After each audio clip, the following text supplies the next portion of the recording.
Stars and Stripes, the podcast, exploring the American dream. Sponsors wanted. If you want to sponsor the show, or you have a dream and want to be booked on the show, please contact Stars and Stripes, the podcast, at gmail.com or facebook.com/degenerate. YouTube channel coming soon, merch coming soon. Thank you and enjoy. Today we have Prophet on. You want to introduce yourself as I tape this up? Hey everybody, I'm Sean Werner, aka Prophet. I'm very happy to be here. Thank you all for watching. Alright, so Sean, I want to start from the very beginning. What would you say your first memory as a child is? Like, first childhood memory relating to music? Music-wise, I would say probably my mom, playing records. She played a lot of vinyls? Yeah, a lot of vinyls, a lot of, 70s rock. I mean, she played everything, including, blues and, stuff like that, but a lot of, classic rock stuff. That's my earliest memory. Growing up with rock music? Yeah. That's funny, because, my earliest memory is also rock music. My uncle used to listen to, a lot of Nirvana and Smashing Pumpkins. 90s. And then years later, you got me kind of back into alternative. Yeah, that was probably 5 or 6 years ago. Right. Really we'll get to that phase later on in the show. But, so how'd you go from, as a child, hearing rock music to getting into hip-hop music? My older brother, Mark, Lab Rat, some people know him as, he produced, some of the early music. He pretty much showed me hip-hop. I mean, the first rapper I really heard was Eminem, but, then he showed me a lot of, Tupac and Biggie, Jay-Z, Nas, even going back, Big Daddy Kane, right. Stuff like that. So you started listening to hip-hop music. What made you want to actually write hip-hop music and start making it yourself? I would say, early on, funny enough, for a lot of kids, it was probably just seeing 8 Mile. That's awesome. No, that movie inspired a ton of artists. But to really, to actually do it, was, my buddies, I think Rich is watching, but Rich and, Mizzy and Nick, who's upstairs, a lot of guys that were in High Street, when we first started. That was your first group, right? Yeah, the first group, High Street, was more or less just trying to fit in. It was music that we all enjoyed, but that it was an outlet to kind of vent frustrations and to also have fun, right. With all our friends and whatnot. So you start grabbing instrumentals, writing to them, correct? Is that how it started? Yeah, it started out with, industry beats. I would, rap over, whatever was hot at the time. Mm-hmm. Even stuff, going back to, I think we rapped over, This Is Why I'm Hot. Mm-hmm, And, stuff that was, that really didn't fit our style. Real we didn't really have a style at that time, so. Right. It's funny, because, I kind of come into the story now, because, I was an underground artist, and then I heard about you, because you actually released a diss track towards me. And, kids these days don't really do stuff like that anymore. So, I just, really respected it. Because if you study hip-hop, you know that it's based on, not beef, but, competition to raise the stakes. Right. And now you see, it's kind of coming back. There's a whole Meek and Game diss and all this stuff. Do you listen to any new artists that are currently out hip-hop-wise? Yeah, here and there. More or less now is more casual listening with hip-hop. I listen to a lot of rock, like underground rock stuff now. It's where, a lot of the influence comes from. But I would say, I like G-Eazy. I like even, Greaves, some underground guys. I still listen to Atmosphere, I like... I like the new guys, but I'm not as familiar anymore with them. I still listen to, I'll listen to some of the new stuff, but just not as much as I used to with hip-hop. Right. Well, who would you say, your biggest influences are that actually influence your sound? I mean, as far as rap or just in general? Both, because I know now you're grabbing from all different markets. Yeah, I mean, now I listen to like, I listen to Trade Wind and, Balance and Composure, like bands that are like alternative underground bands, straight from the path. I hear on your new project that, well, I said I hear like it's not out yet. It is out yet. You want to just promote the new project really quick? Yeah, I have an album out called Meditations in an Emergency,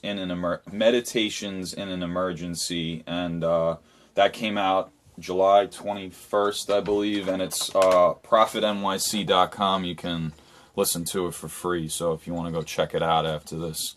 So on that project, I feel like you kind of went from more like straight bars to now you're getting very melodic. You're trying to like sing more, which I personally love. What made you switch from just like straight rap to broader horizons as far as sonically? I think it's just like what you listen to, like what you're at the time, like whatever's inspiring you. And I think, more or less, I still listen to rap. I mean, rap was like kind of my first passion. And I'm still always gonna rap, but I think like as far as like adding melody and trying to bridge the gap, with genres, because I do, really love other types of music, especially like rock music, and that type of stuff. And the writing, I think too, is kind of inspired by like that, because a lot of it's inspired by pain. Yeah. Well, there's still deep rap. You just have to know where to look for it. It's not on the radio per se. Right. So we'll go back to your career. So we had like a brief, like kind of like a street freestyle battle type situation. And then how do you go from that to, you took it to the next level. You opened for Big Daddy Kane. I just want to thank you because I got to meet Big Daddy Kane thanks to you backstage at BB King's. Man. So how'd you take it from the mixtape level to the big stage? Really, to be honest, I gotta give JJ Jones, I'm not sure if he's watching or not, but I gotta give him a lot of credit because he pushed me a lot, and I met JJ when we were going into our freshman year of college, and you know JJ well, Great guy. And he promotes, pretty much still books the majority of my shows, and I feel like he at a young age where I really probably shouldn't have been given opportunities, he gave me these opportunities, and it kind of forced me to push, to push it forward. Like a show like the BB King show. I mean, you got to step up, or. He always represented Lindenhurst to the fullest, and then when he gave you those opportunities, I was so happy. So what does that feel like when you're opening for, say, Big Daddy Kane, you open for Too Short? Who else you open for? Well, recently we just opened for Ritz at Revolution. Still American. Shout out to Yellow. Which was an honor. We... a lot of these shows, I mean, it's scary. It was very scary in the beginning. Yeah, what's that feel like, though? At BB King's, that's like one of the most classic, epic stages. There's been a ton of performances there that that's still my favorite venue. Yeah, I saw Joe Budden there. It was ridiculous. But what type of feeling is that? And how many people would you say was in that crowd? It was definitely over 1,000. I would say there had to have been like probably 500, right? At least 500. Yeah, I don't want to say 1,000. There had to have been over 500. Hundreds of people. Hundreds, yeah. So what type of feeling was that? It was very scary. It was very, like frightening, because I kept thinking, like, not to bring up 8 Mile again, but I kept thinking the scene in the beginning when he chokes. Yeah. I'm like, I that can't was kind of playing in your head. But, when I got out there was a lot of hometown, pride, and I feel like the crowd was very, electric, even though it wasn't my crowd. It was like we almost made it our crowd. Yeah. And once we got out there, I feel like, and I have my boys with me too. Rich was there; he was hyping for me that night, and Chris was there, Chance and Naki. So that was, I mean, it was frightening, but it turned in. It's always scary, but when you get out there and you kind of just you feel the music, I feel like it turns from being scared to just energy. Right. No, yeah, you killed that performance. That was epic.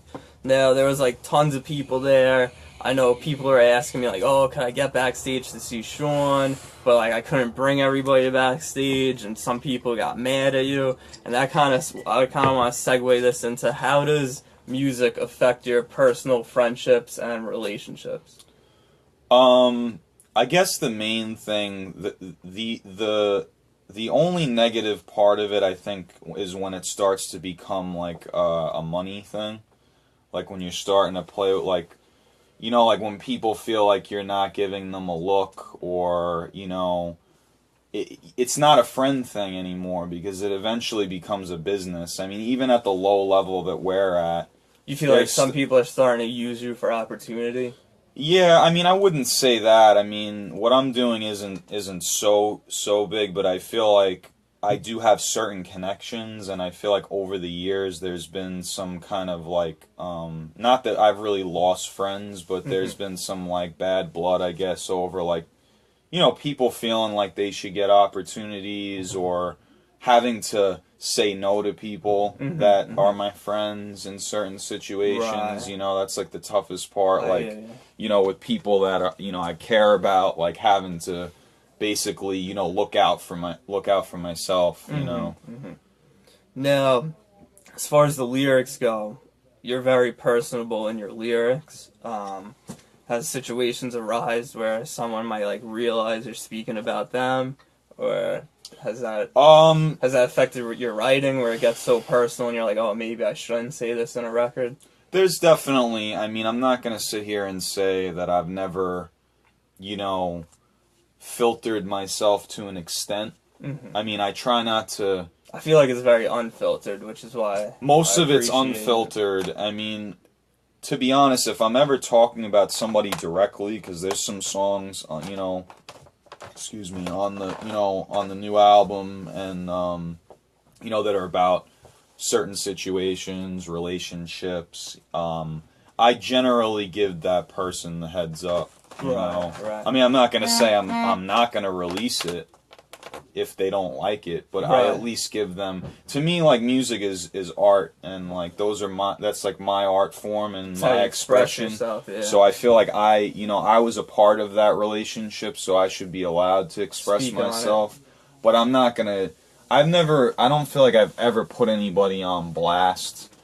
You know, really, it's more or less just me speaking on how I felt. You know, so. Yeah, no, especially like I feel like your music's getting more personal as the projects go on. Yeah, I appreciate it, man. Yeah. I'm trying to, you know, I'm trying to cut, you know, as much of the rain, you know, any type of restrictions that I can, and just make it as, you know, as raw as I possibly can. I know on the new project there's like a few bars that I really liked. You say something like, sometimes I want to go for it. Sometimes music is a pro sport. Making it was folklore. You want to maybe spit those bars, because I know I didn't just do it justice, and then kind of describe Sometimes, yeah, I want to go for it. Making it was folklore. Now that I know more, but the dream will never die. All I can hope for. Yeah. So what does that mean basically? That's just the hunger, the dream. Are you speaking on?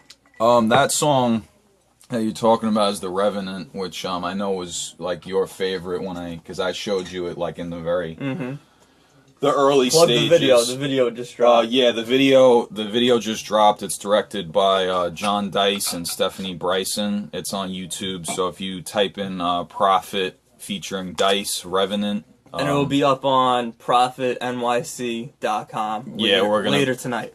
Yeah, Gotta definitely. update the So website. that song was more or less. I actually wrote that song during the blizzard we had over the winter. Yeah. So I was like stuck in my room, and it took me about 4 hours to write it. I wrote it in one sitting, and it was more or less me feeling like I was, because I had taken some time off. It was more or less like my feelings of feeling like I was dead, like as far as the music, like feeling like my hunger had like just kind of dissipated, you know, and then the second verse is kind of about like lifting yourself up, like the revenant, like coming back from the dead, and kind of just like, you know, taking no bullshit. Right. You know? That's kind of what I feel like the metaphor is in that song. Right. Yeah, no, that's definitely one of my favorites. Now, you mentioned Dice. He's on the chorus of that song, right? Yes, yes. How did you form that relationship and start working with Dice? I've known Dice since I think 2012. I've known of him for a while. I was always a fan of his music. Dice, I reached out to around 2012. We had done a show together. We did a song together, and I brought him out at JD's place, if you remember, way back. Oh, yeah, that was a long time ago. Yeah, and then we kind of like, I had stopped doing music for a while. You remember I was, I was in a relationship. I kind of had lost like my passion. Took some time away. And then, so I eventually, like, obviously we came back, started doing music again, and then I reached out to Dice because I didn't have a chorus for that song. How can they find Dice for my listeners on social media? I think he's on his Instagram. I think is I am Dice, IAM, and then DICE. He's on Instagram. He's on Facebook. You can check him out. He just dropped an album. That's some good called hip-hop 13. right there. Yeah. Dice is dope. Definitely. So check you hit him up out for the chorus? I hit him up for the chorus. Yeah, because he has a really dope sound, and I could hear him on the chorus, and I sent it over to him. And sometimes you send people music, and it takes them forever to get back to you. Because I'm not disrespecting anyone. It's just more or less like people are working on their own music. Right. But it literally took him like a day. Mm-hmm. And he had a chorus written and sent back to me, and like to me, he just knocked it out of the park. Like that went from being one of the songs that I was worried about because we didn't have a chorus to being like my favorite song on the album. So I definitely owe him a lot for that. Mm-hmm. So I like my favorite line on that song is like, "Bruce Wayne in my lane and I'm back again." You make a lot of references to pop culture, but like pop culture that you respect. Punchlines, yeah. I mean, I've always the Batman thing is like I have the tattoo. Yeah, I'm a big Batman kid. I've never been really a superhero guy, but Batman has always been like especially the first one with Jack Nicholson. That's your favorite? And, Michael Keaton, yeah, it's my favorite. And so yeah, there's punchlines are cool because I feel like you said, people can relate to them. Mm-hmm. Like they recognize it and they're like, oh, that was they catch the reference. That was creative. Yeah.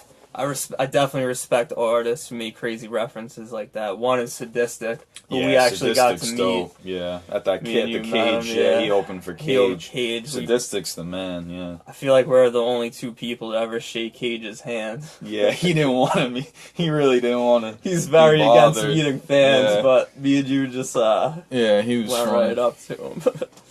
We also met We met Slug from Atmosphere. Yeah, we have a habit of meeting people at shows. Sage Francis, Vinny Paz, Joe Budden, Vinny Paz, yeah. We have pictures with all those people. So anyway, so taking it off of music, though, we're talking about these references. I know you're big into movies, especially old school movies, correct? Yeah. What would you say is like your 5 favorite old movies? Oh man, my favorite of like all time is Rocky, the original. Original Rocky. I grew up. Me and my dad used to watch Rocky all the time. So I actually have a sample. I have 2 samples. One of them is on The Revenant, and one of them is on Picking Up the Pieces that are from Rocky. But other than Rocky, I'm a big noir fan. I really love Chinatown with Jack Nicholson. That's one of my favorite movies. The Shining.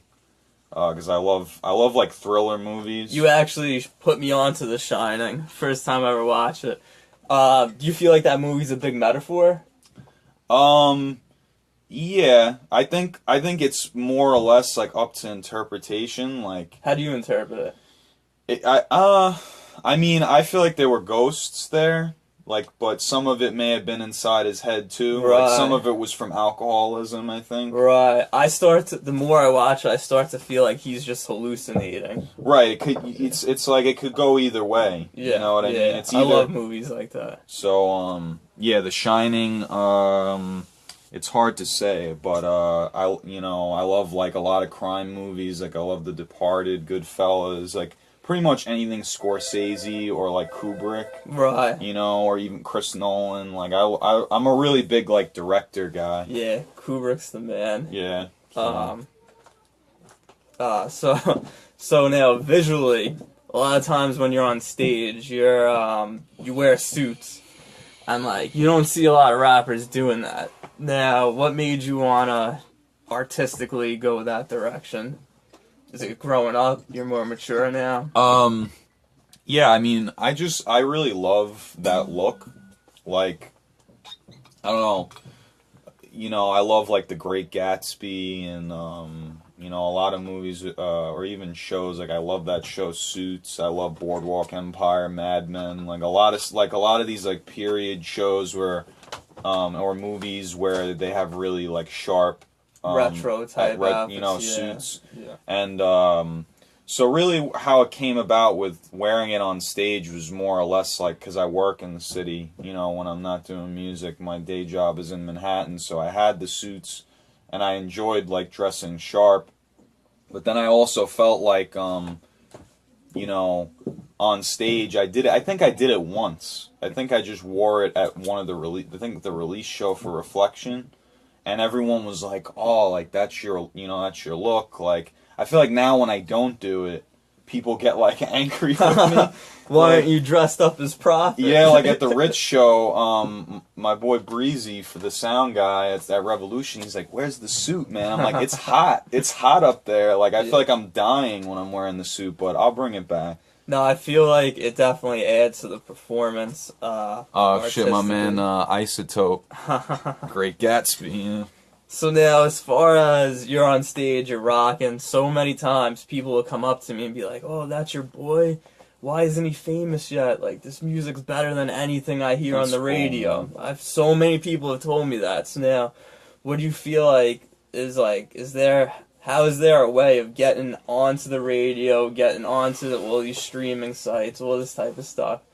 I mean, for me, I'm still kind of baffled by it. Like as far as like how to do it. I mean, I've had somewhat of a, you know, a very small following. It's cool that there are people that are into it, but I'm still trying to figure it out. Mm-hmm. I think the main thing is just to have a good product, and I think like at the end of the day, if it catches, it catches. If it doesn't, it doesn't. But really, a lot of it is hard work. Like shows, like we've been trying to do shows as much as we can, music videos, a lot stuff that costs a lot of money. Yeah, But and you're strictly independent, so you don't have any distribution. You book your own studio time. Everything is done. Yeah, I mean, I have a small team. Like I said, my one of my best friends, Steph. You know, my boy Steve Bartolotta shot the photos for the album. Stevie Shout out Bad. to Stevie Bad. It's his birthday today. Happy birthday, Steve. Have fun in AC. Don't get too drunk. But you know, you're part of the team. Obviously, there's like it's a small group. You know, my mom, you know, has helped me throughout the years, fund wise and like creativity wise. But Now your sound engineer, what's his name? Chris Conway. He mixed that whole project. Yes, the whole yes, Meditations in an Emergency was all done at No Mystery Studios in Soho with Chris Conway. Now Chris Conway is one of the most interesting people I've ever met. He's been in the studio with Eminem. He actually mixed down the song Stan. The Marshall Mathers album he engineered. He sat at the mixing board with Biggie during Ready to Die. Now, how do you feel working with Chris? Oh, he's a great guy, man. I feel blessed to, you know, even be able to work with him. Because he's I feel like, yeah, you could just tell when you're in his presence that you could tell when greatness is around. Yeah, he brings the best out of you, I feel like. I mean, I've been working at No Mystery for quite a few years now, and Kenny was cool, too. He was the other engineer that was there that he left. But Chris really pushes you, too, which is cool, without being, like, he's not a dick, you know what I mean? But I feel like he knows what sounds good, so he pushes the song to, like, another place, so. He knows how to get good music out of you, right? Yeah. So now, what are your plans for the future? You have another project planned, or what's going on? I don't know. We're going to keep pushing this album. I think I'm going to probably try and shoot another video eventually, a third video. I just need to think about which one that we're going to do it for. you know, Pain and Revenant went pretty well. So as far as another album, you know, I just need to see if, you know, if I have the passion to put out another album. See if, like, fund-wise, if, you know, I have the money to do it. I hope to, but for right now, I'm just going to keep pushing the shows. I have a show on November 12th at the Brew House. You know, not to keep plugging, but, you know, it's on a Saturday night, so, yeah. So, you know, if anybody's in Lindenhurst and wants to come out. Yeah, I'm just going to keep trying to push this album as much as I can, and then, you know, we'll take, you know, a month off maybe or something, and then, you know, go from there. Maybe I'll start writing again. We'll see. Now, The Revenant's the current single. The first single was what was it? First single was Pain. Which features Colleen Werner, my sister, which was the first time you got your family involved. Yeah, it was the first time I worked with her. I worked with her, which was really cool, and that was another one where, you know, I had written that hook, and I was going to sing it myself, and I ended up singing on it. You know, it was more of like a duet. I was, you know, kind of background singing, but I feel like she brought it to a whole nother level. How'd you find out that she was willing to feature on it? She's been singing for a while. She's very artistic, so I kind of came to her with the demo. I was taking demos, like, kind of on my iPhone and, like, singing into the phone with the beat, and I took it to her and I said, do you think you could do something with this? And we ended up demoing it out together, and we heard, like, when we heard, I was originally just going to have her sing it, but when we sang it together, because we have a similar voice, because we're, you know, family, I feel like it really came out nice. So you guys have any plans to work together in the future? Yeah, definitely. I'm definitely gonna try and work on more stuff with her, for sure. That's cool. Let me see something quick. Yeah, no problem. Stars and Stripes, the podcast. If you have a dream you want to share with the world, contact me. Facebook.com/degenerate. Stars and Stripes, the podcast at gmail.com. YouTube channel on the way. Looking for sponsors. So now, as far as the dream of music goes, when are you going to feel content? I don't know, man. I mean, the dream is always to think big, you know, to think, like, you know, the stadium and, you know, I remember you told me 5 years ago that if everything goes according to plan, we'll be driving in a Benz. We're still not in the Benz, but you're still hungry, right? Yeah, no, definitely still hungry, and, you know, to me, like, I feel like what we've done is even, you know, a big accomplishment. You know, I don't want to say, like, I'm content, but if it all ended today, like, and I stopped doing music, I think, like, we've done a lot of, and I say we because I look at you as, like, a band member, Thank you, I appreciate that, man. Because I feel like you've been there for the, you know, since the beginning, so, yeah, I think that we just got to keep moving, as long as that it's, like, you know, music that we care about and that it's, you know, authentic, like, I'll be happy with it. Right. I feel like, you know, I was backstage with Too Short, Prophet was opening, and I was like, oh, there's no way he's not getting a record deal tonight. Like, he killed the performance, but I guess it just comes down to, the market's just so saturated now. Like, anybody with a phone can just start rapping, and it's saturated, but I do feel like the good, deep, emotional music will rise to the top, and it will make a comeback. Why do you feel like, I don't know, just speak about the state of hip-hop right now? Oh, that's my dad. I gotta say what's up. Oh, there's Garrett, too. What's up, guys? What's up, guy? Say that again, I'm sorry. Just speak about the state of hip-hop. It's in a different place, obviously. I'm not gonna talk it down because there's a lot of people that love the way it is now.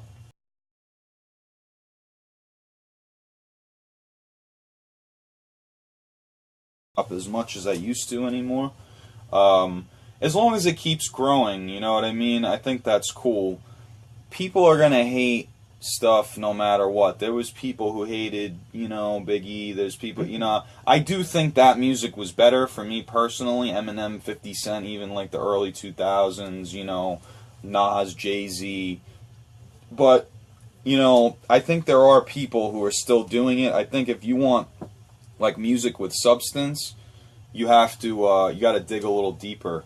Who do you think won the Nas and Jay-Z beef? In the long run, Jay-Z. Yeah. But I like at how the you time, look in the long run. yeah, because, I mean, at the time, he looked like he got smoked. Mm-hmm. You know what I mean? Like, Nas smoked him on Ether, but Mm-hmm. in reality, I mean, Nas is still doing well, but Jay-Z, you know... He's top of the Forbes list. Yeah, exactly, so... He's got his own clothing. I'm sure you had some Rockaware. Oh, yeah. Yeah, it was a little too big on me at the time. Probably a larger XL when I was like 110 Yeah, I used to always wear extra large. I try to wear old shirts now, like, you know, retro. What up, Gary? Old, like, G-Unit shirts at rap shows just to be funny. But things like a dress on me. Because the fashion styles change so much. Definitely. As you get older. But, so now I notice you've been vaping. Yeah. Your brother, Yeah, my he's big brother into has vaping. a company, Lab Rat Liquids. That's pretty much all that I vape. I don't vape that often, but it's kind of a family thing, I guess. Right. So I try and plug him as much as I can. He used to produce for me, and my older brother, I love him. So, oh yeah, Garrett, that vape life, bro. Now, I have to bring up that you work with Often Spaced. You guys are very close, right? Oh yeah, my boy Gaff. He's one of my oldest friends, and he recorded his first song in my room with a mic with a sock over it instead of a pop filter. So it's like good memories, man. He's come such a long way. Like, I mean, what he's doing, I really hope people start to really catch on, because that dude is talented as hell, man. Like, I hear he has a whole project coming out with the late great DJ CJ. Moment of Silence for the God. So, you have any songs on CJ beats? a few, mostly with Gaff.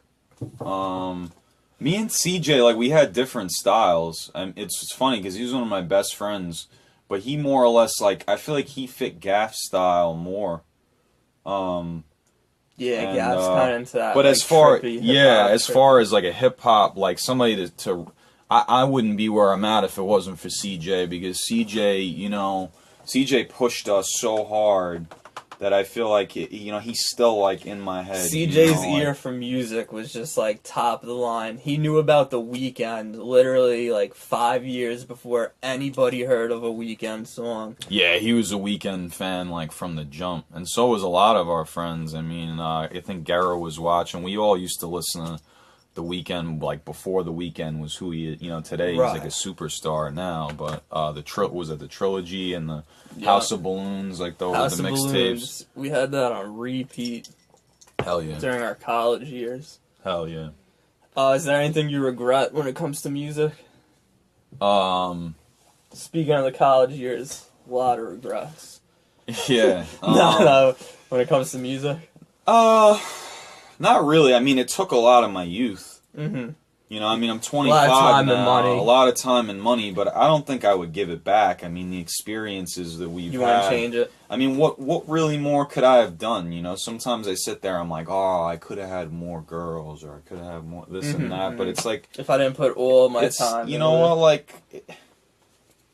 It's been great, man. Like, I've met a lot of great people and shared a lot of great experiences with my boys, you know, like, and my, you know, my family, and, you know, especially family. Like, my family supports so much that it's like, it's a great place for us all to get together, you know.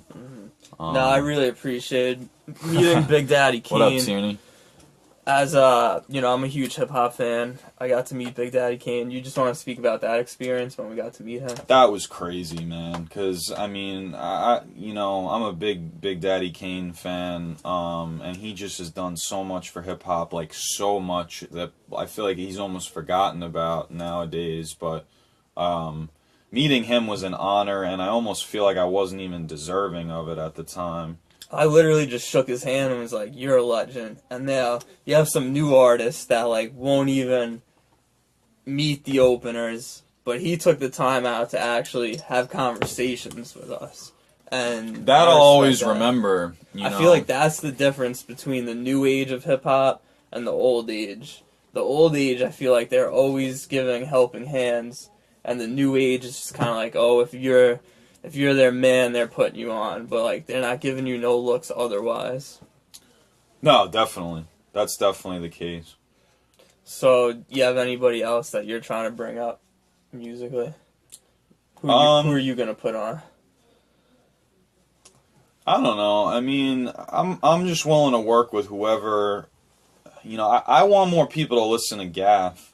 Off to the space. Like, I don't want to say I'm like putting him on. I try and put him on any shows I can because I'm passionate Old school about him. crew. Hell yeah, High Street crew. He has a 3. What up, JJ? Yeah, I mean, Gaff, Dice, I'm not going to say I put him on either because he's been doing it forever. Yeah, he's been doing it for years. If I can do shows with them, Steven Unoni It's is funny, real I used to hang out with people from, I think it was North Bab, and they would always be like, oh, have you heard about Dice? Have you heard about Dice? And, like, I hadn't heard of him at the time. And now, like, we're working with him. It's awesome. Yo, JJ, I shouted you out big time before. You missed it. Yeah, rewatch it. Yeah, no, Dice is the man. Like, he definitely is talented, and he'll get his shine. You know, no, I feel like I hope he does. Now, if you were me in this conversation, is there anything that you want me to ask you right now? I mean, you pretty much you touched on some pretty cool stuff. Like, you didn't do any like generic, like interview questions. I feel like because we're friends, you know me really well too, so you can like ask questions that normal people wouldn't. If anybody has any questions, I'd be more than willing to answer them. No doubt, JJ. Shout out JJ Jones, man. Yeah, no, I'd love to have you back on the podcast if you ever have another. Well, when the next project's coming out. Yeah, I mean, this is an awesome platform for you to be able to voice your opinions and like showcase stuff. So I really appreciate you having me. I'll come on here anytime and talk to Thank you, man. I appreciate that. No, I have a lot of plans for this. Eventually I want to get live performances going, everything like that. I have a comedian that wants to come on. People want to discuss organized labor, MMA fighters, any dream, any American dream. We're in America. People don't realize how good it is here. I see all these people just arguing back and forth on Facebook about politicians, this and that. You're in America. Negativity. You get to live any dream you want. Prophet wanted to be a rapper. He's rapping. He's making it. Let me get some of the campaign speech is dope. Fucking Eminem is back. It's great to have him back. It's great to have him speak. Oh, that's actually something I want to talk to you about, which I forgot. A lot of white rappers instantly get compared to Eminem. Does that piss you off, or do you just feel honored? I don't feel like I've ever gotten that, only because I feel like I don't know. Which is probably why I have such a small following, as my music is very kind of niche. It's not really, doesn't sound anything like I feel like that's just like a cliche thing for people to say. Like, I'll be at shows and girls would be like, oh my god, he's like Eminem. Well, yeah, because they don't know any other white rappers. I understand that, but it doesn't bother. He's the best. I mean, he's the greatest. Nah, whenever people said that to me or to me about you, I just like to be even mentioned in the same sentence. Yeah, exactly. Gara, how do you plan on moving forward in the music industry? Any new plans? I'm just gonna keep trying to push it, man. Like, I've had this conversation with Gara before. I don't know. Gara, come do the podcast, man. Yeah, right. I'm just gonna keep pushing it, try to keep doing videos, push the album, and then hopefully I'll be inspired to make new music because I feel like this new album was, one of my favorite albums to make, and I hope that I can continue to do it. I'm getting older. I hope eventually, like, I can make some more, make some more money just so that I can continue to make music, not because I'm trying to be rich or anything. But I feel like there's a lot of Eminem haters right now. He's got this line, he's like, call me an Olympic gymnast because I'm known for somersault. Yeah, he's like ridiculous. Somersaults, the thing is Eminem, the people that hate on Eminem, like a song like that was more or less like a social statement. That wasn't like a single. Nah. He's just like, he's just dropping, his wordplay is just straight up ridiculous, and he's putting it out there. No, yeah, I mean, Eminem, just let Eminem do what Eminem does, man. That's how I feel. That's how I feel about him. He has gained the right to be able to do whatever he wants to do. Like, what's your favorite Eminem project?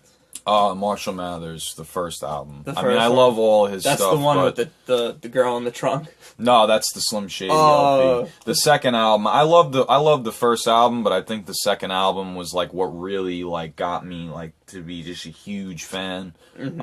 I love the 8 Mile soundtrack too. Like, I just got that on vinyl. That's awesome. That's crazy. A classic album. There's a Macy Gray song on there that's just Time of My Life. Yeah. We mentioned it earlier, the alternative acts. How'd you get into grunge? You went through a big grunge phase. Grunge was, I always listen to Nirvana, cliche enough, but my brother got me, he told me to watch Pearl Jam 20 on Netflix. Right. And I was like, I don't really like Pearl Jam. I'd only heard Alive, like that was the only, I was like, I've heard that song like too many times. And then I actually watched the movie, and now they're by far my favorite band. Pearl Jam 10, I feel like it's possible that it's just the most classic album of all time. That and Temple of the Dog is another one. We were actually lucky enough to see Pearl Jam live. Drake opened for them at the first Made in America festival. Yeah, that was ridiculous. Made in America's blown up huge since then. But, yeah, we were lucky to see Pearl Jam. I love Alice in Chains, Soundgarden, Stone Temple Pilots, rest in peace, Weiland. Scott Weiland.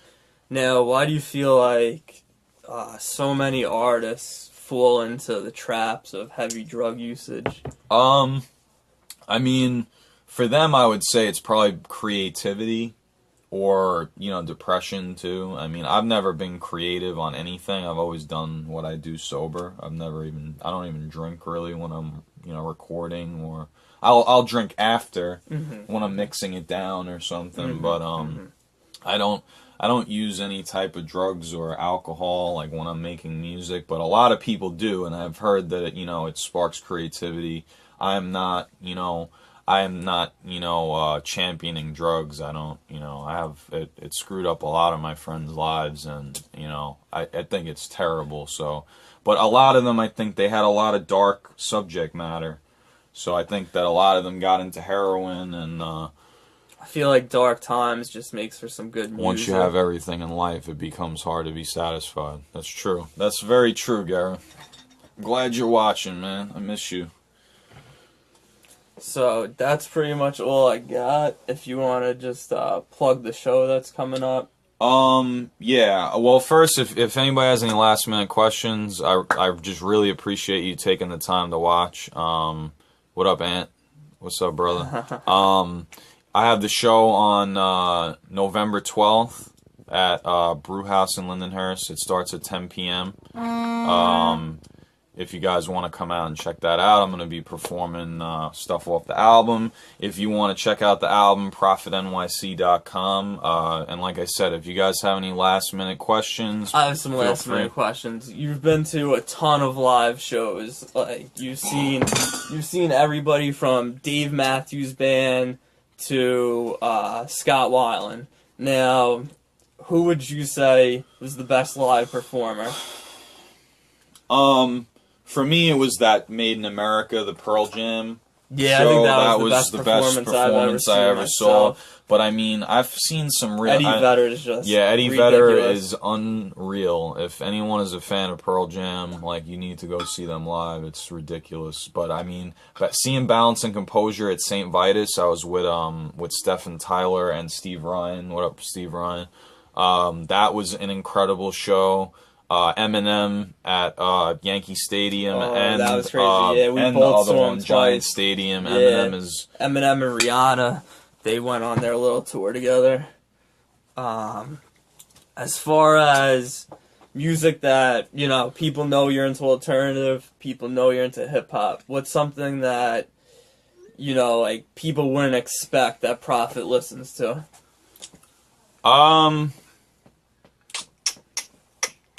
You got any sleeper picks? I'm trying to think.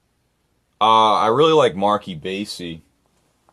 Steve Ryan put me on to him. Yeah, we saw him open up for Jeezy. He's from the Bay. That's like R&B. He's like a white R&B dude, which is not that common, I feel like. Right. And he's really dope. I like Gary Clark Jr. He's really dope. Gaff put me on to him. He's like a blues guitarist that like belongs like in the 70s. He's amazing. Right. Yeah, that's like, I know this guy, Noah Gunderson. He's dope too. Yeah, you put me on to him. He's just like that. Yeah, definitely, guys, check out Noah Gunderson if you haven't heard of that dude. He's extremely talented. Nah, yeah, I just want to talk about music for the last like 5 minutes. What other acts? What's on your rotation, your playlist? I've been listening to actually a lot of hardcore. Stick to Your Guns. I really dig them. The guy Jesse from Tradewind. They're from Long Island, right? Straight from the Path is from Long Island. They just toured with Stick to Your Guns. Okay. I actually have a Stick to Your Guns shirt on right now. Yeah, Straight from the Path. I have a Straight from the Path shirt rather on. Straight from the Path is from Long Island, and Stick to Your Guns. They're from Orange County, but I really dig them. I really like I said, Tradewind.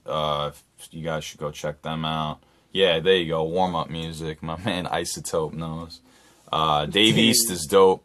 I listen to who else? Let me pull Yellow it up. Wolf, right? Hell yeah, Yellow Wolf. His new that stuff. That new project's crazy. Look up Yellow Wolf Hotel. It's a EP that just dropped. It's some of the best music I've ever heard. Oh yeah, my dad said compare playing baseball at Citi Field with performing on stage at BB King's. Very very similar. It's it's competitive. I played at Citi Field. I played in an all-star game there, which was cool. I like how you drop a lot of sports references on your tracks, actually. Yeah. The sports stuff. Since a young age, my dad was a coach, so a lot of sports stuff comes into play because I played baseball growing up and whatnot. Strong influence on your lyrics. Yeah, definitely. I have on here Foxing. They're a dope band. North Lane. That's a hardcore band. Joe Budden just dropped a new album. Oh, that project's crazy. Joe Budden. Rage Citizen, and the Machine out now. Citizen's dope. They're an alternative rock band. A lot of stuff, but just like explore. That's the only thing I could say in music. I did play there. It was awesome, man. One time, I played at the Cyclones field too. That was awesome as well. I feel like that's why the new age of music is just such in a box right now on mainstream radio. Just because they don't broaden their horizons. They don't listen to any of the old stuff. They're just... No, definitely. So, this is a great podcast. Yeah, I appreciate you having me, coming man. on. I just want to say I appreciate all of you. Thank you so much. Yeah, thanks, bro. And thank you all for watching. I appreciate that very much. Take care, guys. Stars and Stripes, the podcast, exploring the American dream.